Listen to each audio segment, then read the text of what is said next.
tagumpay ay nagsisimula sa isang simpleng pangarap.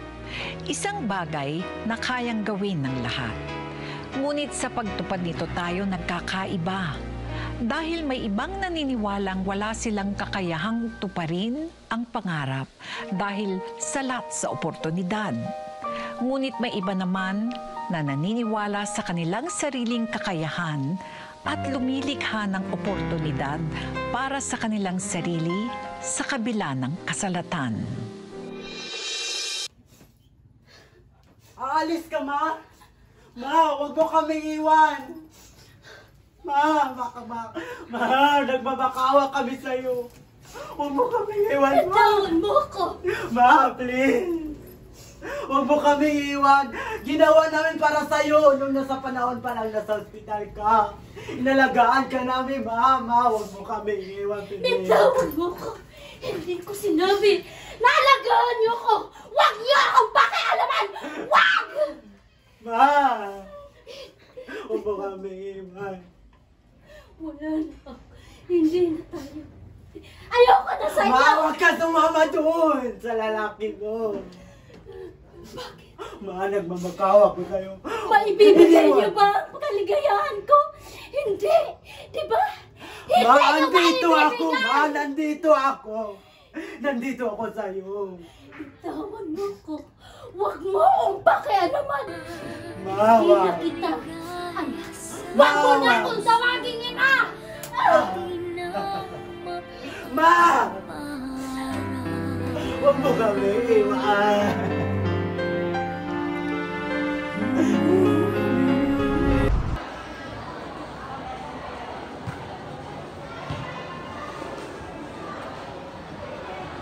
Okay, class. Ang inyong tantangan din ipapasa niyo bukas. Paalam na mga bata. Paalam na po. Ina Bernardo. Russell, naiwan niyo muna dito. Russell, napabalitaan ko na naghahanap ka ng mapapasukan bilang working students. May hanap ka na ba? Wala pa ako lang eh. Hanggang ngayon, naghahanap pa rin ako kung kasi mamasukan bilang working student. Alam ko kasi ma'am, yung tatay ko at yung ina ko kasi iniwan na ako kaya ngayon, tinatagulin ko na yung sarili ko para makapagtapos ng aking pag-aaral, makaahon sa hirap. Kaya kasi yung ate ko kasi ma'am, nasa holiday nag-aaral kaya ngayon, tinatagulin ko yung sarili ko at gusto ko mamasukan bilang working student. Talaga po ma'am? Kukunin mo po akong working student. Sino ka?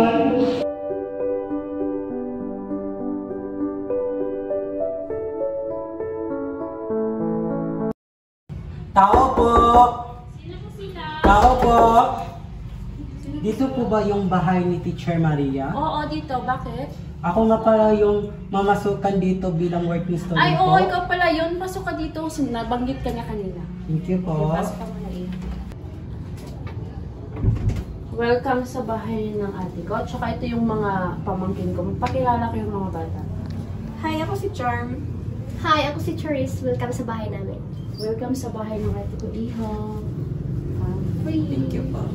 Ang daan tungo sa katuparan ng isang pangarap ay laging masalimuot. Lubak-lubak, puno ng patibong, pasikot-sikot. Ang makakarating lamang sa dulo ay ang mga taong buo ang loob. Sir, ang dumi ng ano? Inisip mo nga yan. Okay po. Sir, bakit ang daming hugasin? Sir, maghugas ka na ng pinggan, sir. Tapos na po dito, Char. Hindi na ba kasi Bakit ko pa mo? Hindi kayo mo, sir. Opo. Tinitignan mo Sir, wala pang sinaing. Hihintay ka. Wala po. Kailan ka ano? Hugasan na po. Sir, bilisan mo. Maraming dumi Ito dyan. na po, magsasayo na po. Ang tagal. Bilis. Ano ba yan? Tapos ka na ba maghugas, sir? Tapos na po. Ayusin mo yan. Sel! Sel! Po. Bingi ka ba? Kanina pa ako tawag ng tawag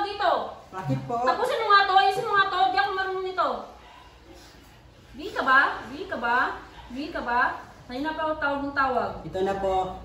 Tapusin mo yan. Hindi ako marunong yan. Sumasakit na ulo ko. Ito po.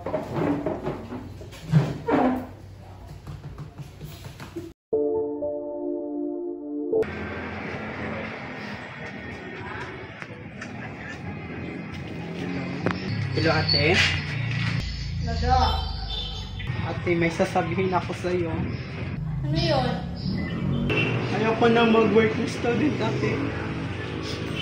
May sasabihin din ako sa'yo. Huwag kang magugulat ha. Bakit? Ano yun ate? Buntis ako. Ha? Buntis ka?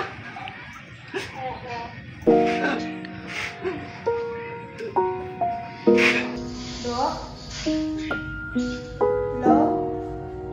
Dok? Hello?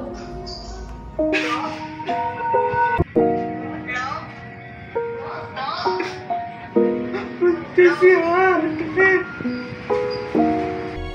Ang kahirapan ay kadalasan nagiging dahilan para panghinaan ng loob ang sinuman na tuparin ang pangarap at makontento na lamang sa kinagisnang buhay.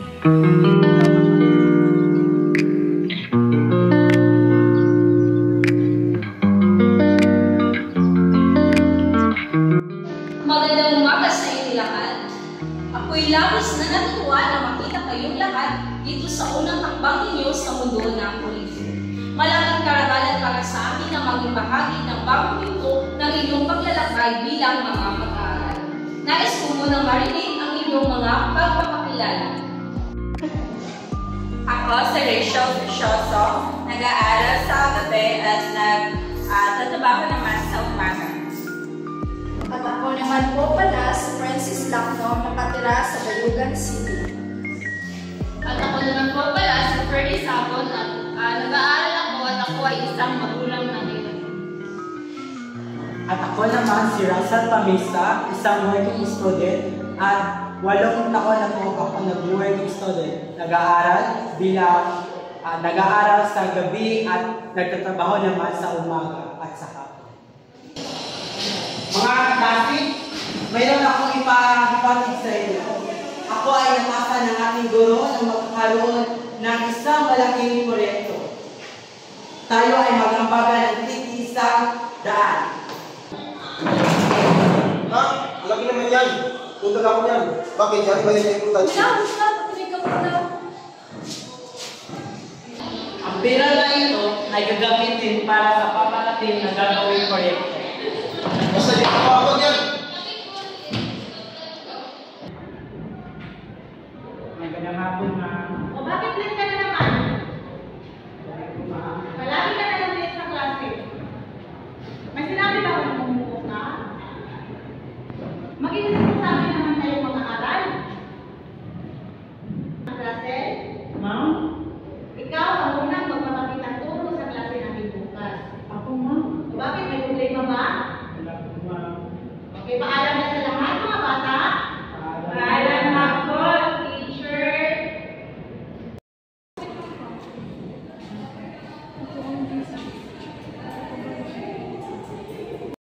Class, makibasa.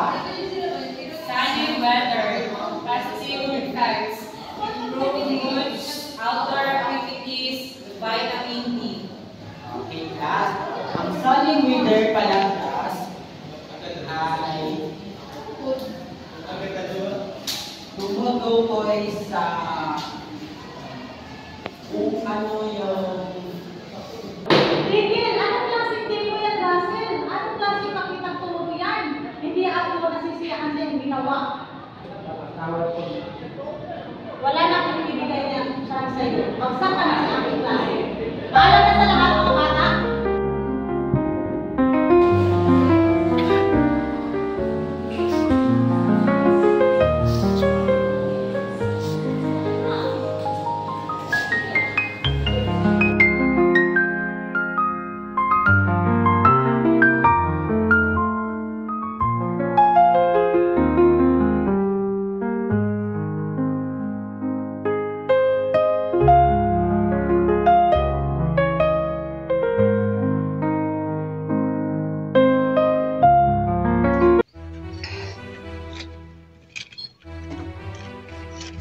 Russell, halika nga dito.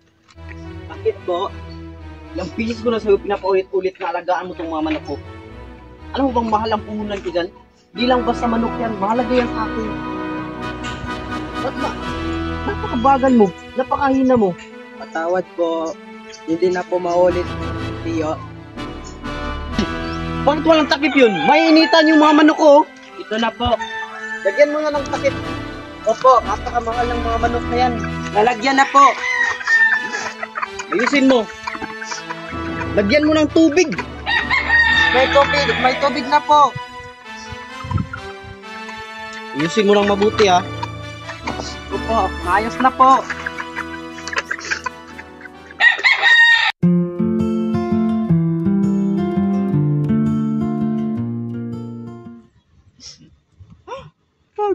Pagod na ako.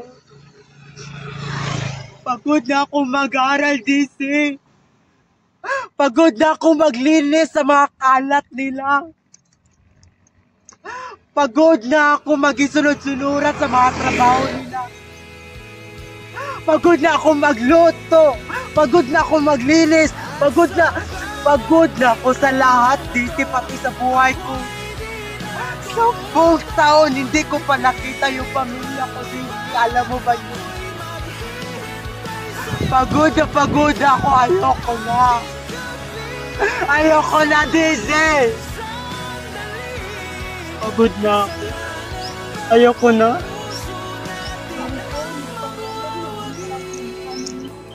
Gusto ko na lang mamatay.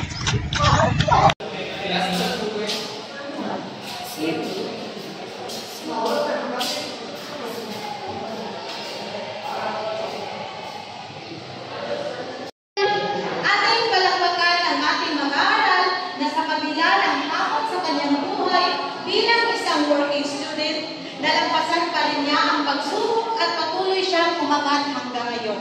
Ang ating Dean's Lister at may pinakamataas na marka at karangalan mula first year hanggang fourth year, walang iba kundi si Russell Mabisa!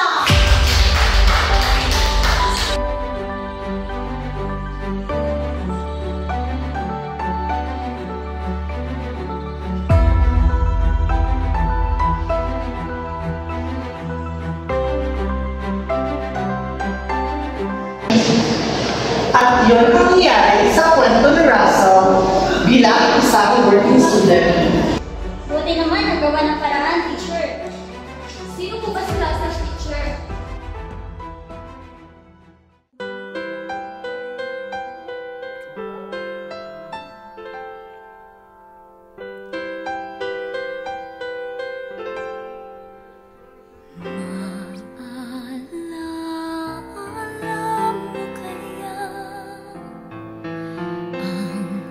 Sumpa mo sa akin na ang pag-ibig mo ay sadyang di magmamahal.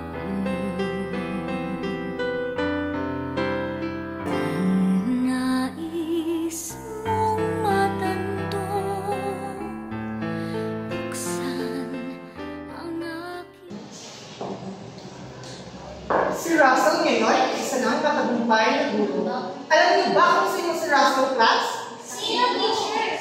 Si Russell ay ako. Bagkus ang mga pagsubok pang ito, kasama na ang matinding pagmamahal sa pamilya, ang nagsilbi niyang inspirasyon sa pagkamit ng matamis na tagumpay. Ito po si Charo Santos, nagpapaalalang ikaw ang bida sa kwento ng iyong buhay. Magandang gabi po, mga kapamilya.